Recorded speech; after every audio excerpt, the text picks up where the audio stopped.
welcome. Ah, How I are you? appreciate the invite to brunch. That sounds nice. Yeah, well, you're paying though, because look at you there in LA, that great background, you know. No, Melbourne, Australia. Oh, is that Just Melbourne? because I wear You an know LA what? hat. I Yeah. went by the hat. I thought you were in LA. Melbourne's nice though. Melbourne's No, very nice. Melbourne's very Melbourne is nice. very nice. I have Actually, you were family there. talking earlier about how you used to watch Match of the Day. We still kind of get that here. We have this thing called Optus Sport, which is a streaming service owned by like the main mobile phone carrier here in Yeah. Australia.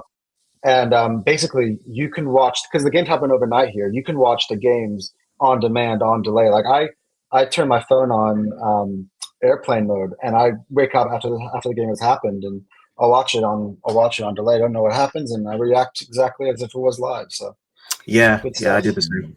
Yeah, no, it's Sometimes. great. And a match of the day was you wait, you'd be like, especially as a kid, I know, it'd be about 12, 13, whatever it may be. And maybe that is we started getting phones, so notifications started, but I hated them. You go out with your friends for the day, you go out shopping, play football, whatever. You get home, you have dinner with your family, watch a bit of Saturday night TV. And my dad used to make it like none of you checked it. My dad was really forceful with it. Like if he caught us, he'd go mad. But there's not the results, and then we'll put match of the day on, and we used to get it was amazing because it was short. It was like every game took like 10 minutes. We didn't do it every week, but it was great because the only game that was on TV then was like super. Generally was super. You'd sometimes get a 12 o'clock game, but predominantly it was just Super Sunday. So yeah, it was great. I used to love that. Cal, big updates in the last 24 hours regarding Eze from both Ornstein and Fabrizio. And I think Ornstein was the biggest one today, that your potential pursuit of Eze is separate from the winger and the attacker. That must be some good news to hear. That was absolutely amazing news to hear. I'm gassed because everyone, ever since we got linked to Eze, people were talking about, Eze or Rodrigo, which one would you rather have? It was actually a real debate in the fan base. And most people were saying, hey, if you're a big club, why not go for both? But everyone is kind of, pessimistic of, why would it's not like Arsenal to go for both. But it actually does seem like part of the plan is to get a striker, a winger, and another a versatile attacking player. It seems to be, whether that be Eze, Morgan Rogers, or God forbid Madueke. I don't know how he classifies as that, but he was kind of in the links as well. But that's the three attacking options that we're having, and if we can actually get it done, and I think we can get the Eze deal done. I think if we want him, I think we get him, especially because of the 3-year, staggering of the payments that Arsenal love so much, and that was already offered up front. So we're going to be all over that.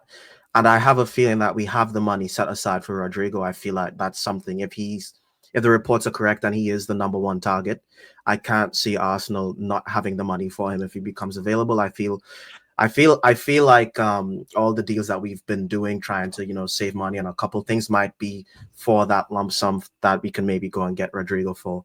So, but if we do end up getting Rodrigo and Eze, and those are our targets, which I do think are available, which is extremely exciting. I don't know how you cannot be excited hearing those news, and it's the actual big boys that everyone quotes, the Ornsteins and the Fabrizios. If that's the news that we're hearing, I don't know how you don't be excited. I don't really Sesko Gyökeres. I prefer Gyökeres, but like if it's like, let's be honest, guys, if it's Eze, Rodrigo, Sesko, no one should be complaining about Sesko if we get those players.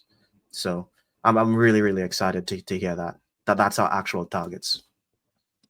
Anton, do you agree with that? I mean, I don't necessarily think it's been a slow Arsenal summer, because you've been doing a lot of work and you've been negotiating a lot of deals, but sort of seeing it maybe now, sort of the form, the sort of the true form of what your window would look like come to fruition. How are you feeling about it this morning? I don't know if you've noticed, Harry, but I'm looking very smug. Remember our conversation on Saturday? I do. It is playing out exactly that way. I'm not an ITK. I'll never claim to be. I was just putting all the pieces together, and I'm like, this is what makes sense. Like, and it's exactly the way. And you see all the links to Martinelli being sold, although there are reports saying that he's absolutely not for sale, which is what the club should say if a player is up for sale. That way that the price doesn't drop. If they go today and say, we're selling Martinelli, then other clubs are going to be like, well, we're going to try to get a cut price deal. So I still don't believe that he's not for sale, especially if they're going to have the ability to go out and get both Eze and Rodrigo. Look, again, I think we had to be patient. I know a lot of our rival fans. I was watching, Hassam's program yesterday, and they were talking about, how are you happy with talking about Norgard and Mosquera, like as if the links to Eze weren't even happening or anything like that, to kind of downplay our summer.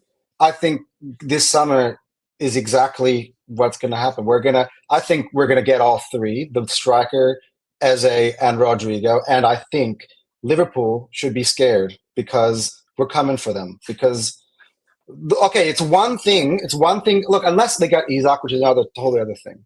But it's one thing to add Florian Wirtz. It's another thing to add Eze, Rodrigo, let's say Victor Gyökeres or Benjamin Sesko, all three together, combined with Martin Zubimendi, who, let's not forget, all of the Liverpool fans last year were, doing backflips, thinking that they signed him, thinking that he was going to be their title-winning piece, and all of a sudden he's coming to us this year, and he's just brushed under the carpet like it's nothing. Like he's going to monumentally change Arsenal's midfield and add the extra deep-lying creative force that we were missing last year as well. So you can add Eze and Zubimendi into that midfield with Odegaard and Rice.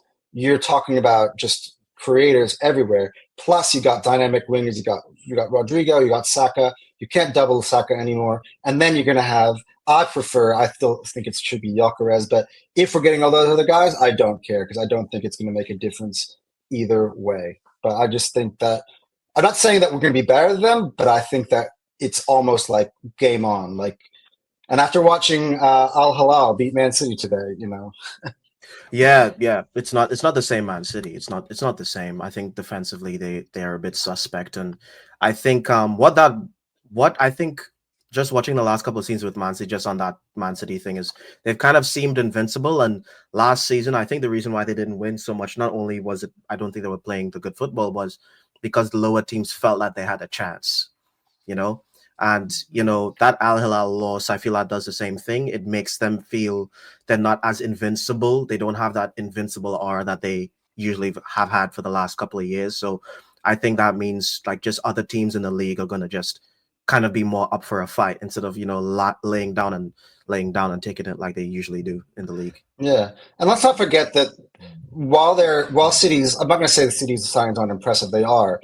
But they are. It's sort of a refresher of what they had already. Like Kevin De Bruyne is gone. They brought in Shirky. These players are going to need time to kind of bed in. Where Arsenal's buying, you have an Eze, you don't have to worry about him, having to settle in.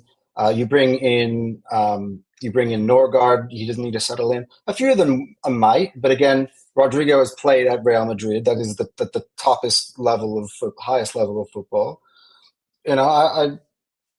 I think that Arsenal is right there if we bring those in.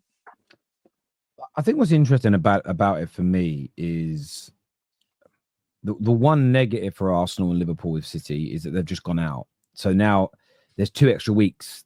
So their pre-season is now impacted a lot less. And I'm still not convinced by the Club World Cup. And what I mean by that, and I know that will trigger certain people that think there is this weird European arrogance. And what I mean by convinced is, let's just forget for a moment that not all the stadiums are selling out. I hear what Staffy said, that some of them are in bad locations, but they're not in unpopulated areas. It's just that they're in big American cities. it's just that the interest isn't quite there. And I think I just think there's an optic. There's an optic when you watch football, when the crowd's empty. And we saw this in the Prem when the grounds were empty and they had that fake sound coming out. A lot of people were like, nah, we had less to watch because everyone was locked in their houses. So they got the numbers, but everyone was like, meh. The other side to it is I'm still not convinced that everyone is taking it as serious as they should. Now, that isn't a disrespect to the teams that are doing well. That isn't a disrespect to FIFA or it being in America. I would love to have that conversation. Are teams going for broke in these games, or are they playing within themselves? I don't know the answer to that yet. We'll find out later. On that topic, are you worried that it's going to look like this in 12 months when the World Cup goes on? Because that would be really embarrassing for FIFA. No, I don't think it will be like this, because what will happen is, if I take England as an example, I used to go regularly to watch England play. There is a group of thousands of England fans who save up well, every 2 years really, but they save up their biggest hobby isn't going out drinking or playing golf. It's following England. So they save up tens of thousands of pounds so they can go to the World Cups and the Euros. That is echoed across most European countries. The Brazilian fans, for instance, the Brazilian clubs have all brought fans with them, as an example. So the likes of Brazil, the likes of Argentina, the likes of France and England, Spain, Portugal, they will all bring mass fans. What hasn't happened, and this is what I mean by taking it seriously, and I'd love to have a conversation with a City player and say, like, I'm not saying you underestimated Al Hilal. It's not like that. It's a more nuanced conversation. I think more for the intellectual of football as opposed to people that are triggered every 5 minutes. Does it feel because you've got none of your supporters there? Does it feel because you're playing in an empty stadium in crazy heat with drink breaks? Does it feel like a real football match? Are you as up for it? Are you running every inch? Are you going into every tackle the same as you would if it was a Champions League match and your fans were there? If it was a Premier League game, and there is, and sometimes it's environment. So they spoke about this in boxing. The Saudis have done an amazing job getting certain boxing bouts on because they've basically paid enough money for the promoters to come together. But the one issue they've had is the spectacle. When they've had some of these fights in Saudi, even for the main event, there's been no great atmosphere, and a few of the boxers have said they gave their all they could, but it didn't, they felt a bit alien in there because they're used to having 10, 20, 30, 40,000 people screaming, singing, making noises. And it's fair. The culture is different fighting out there, but that it changes how you play. It changes the way you behave. So again, people don't like these conversations because they think you're being disrespectful. And by the way, I'm not defending City from going out. I think it's great they've gone out. I think what's bad is that I think what was better for Liverpool and Arsenal in the title race is these teams staying in it as long as possible. They now get 2 weeks rest and they're going to get a bit of a pre-season.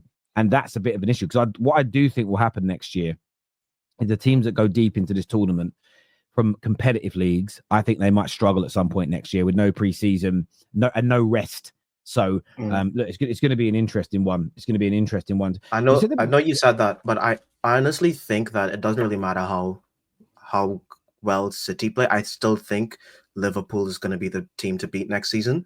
I think if we don't finish above Liverpool next season, we don't win. As simple as that. I think they are going to be the best team in the league. So I know what you're saying. I don't think City, even if they have an amazing rest of the summer and they rest, I can't see them finishing above Liverpool. I think Liverpool are just the out-and-out favorites right now. At least that's how I feel about it. I feel that way too. I just feel like Liverpool still have their main key ingredients where the City ones are still in transition. Yeah. Like a KDB being gone, not just from the pitch, but from that locker room is a huge thing, I think. But again, I'm never going to underestimate what City can do, especially not with Pep. We've been burned too many times thinking that, we had them and we didn't. Yeah. So yeah, no, I get that. But look, in terms of your point though about Arsenal, I don't necessarily think that Liverpool will be scared. But what I do find interesting is that you guys have gone from being laughed at a week ago for signing Norgard, and suddenly it looks like you're going to get a good striker. Eze's on the card and the left winger, and suddenly it's like, yeah, but you'll still do crap. And that's why I always say to Arsenal fans, don't bite on the nonsense, because if you have a bad summer, you get laughed at. If you have a good summer, they'll still go, yeah, but you'll be crap anyway. What you won't get if you're seeking it, by and large, is fans go, do you know what, Arsenal, that was an amazing summer. You're never going to get that from rivals because they just like to shit on you. So that's my only message: is it doesn't matter if you buy Eze, Rodrigo, and Gyökeres, or you end up with, I don't know, Gibbs White, fucking Rashford, and Garnacho. You'll be laughed at and ridiculed anyway. So I mean, people have been downplaying Eze, saying that they don't see how he fits in the team and all that stuff. I do. Like, it happens that rivals say that, and they also say Zubimendi isn't an upgrade on Partey, even though Zubimendi was pretty much the most sought after DM in world football. Real Madrid were after him, Liverpool were after him. He comes to Arsenal, he's actually not that good of a player. It always happens. It's just the way it goes, I hear that, man. Go on. I got a question for you, Terry. Just quickly, two questions. What would your reaction be if tomorrow Real Madrid went out of the Club World Cup and all of a sudden that accelerates the Rodrigo stuff? And the second one is, where do you think, like your opinion, if Arsenal were to get the striker, get Rodrigo, get Eze, and all the other signings as well, where do you think they do stack up in terms of your outlook for next year's Premier League? Well, I think if you sign those players, we can only go on paper. Yeah, I think you're up there with one of the best squads in Europe. You've got one of the best teams on paper in Europe. If you get Gyökeres, Rodrigo, and Eze, per your question, with what you already have, yeah, I mean, PSG are still going to be seen as better because they've done it. Liverpool have won the league, and they've bought goods, so they'll be seen as better. But you're right up there. You are in that title race, and you have a genuine chance of winning. You'll get conversations like talk is cheap, which Gareth says here. Funnily enough, yeah, talk is cheap. But that's why I literally just said on paper. And then you also get this comment, which is exactly what I said. So this is what's really funny. What I said to you guys a minute ago about no matter what you do, you'll get haters. I get, Terry, that's rubbish what you just said there. We then you asked me a hypothetical, and I give you an answer on paper. You'd have one of the best teams in Europe, and it's responded with better than PSG. Lol. You didn't say PSG. Are you schizophrenic? This is literally my. You must have turned it on like just now. Come to the stream and be like, heard better than, and didn't hear the not part. Yeah. So it's these things where, like I said, when it comes to Arsenal, and I think United fit in this category too.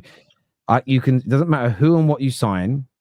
Any praise will be shat on straight away, and if you're not criticizing Arsenal, even when they're doing well, you're just you love and support Arsenal, and it's a balance. Like I've said, I won't necessarily criticize you if you sign Šeško, but I do think you've made a mistake passing up on Gyökeres, and I'll say that. Oh, yeah, but it's so weird though, because it's like this whole sort of, when I criticize Arsenal, people don't like it because they don't think I use the right hurty words. And that's the funniest bit for me. It's like, no, I said they were really poor today. I want you to say they're shit. It's like, wow, like it's the need for it. But there we go.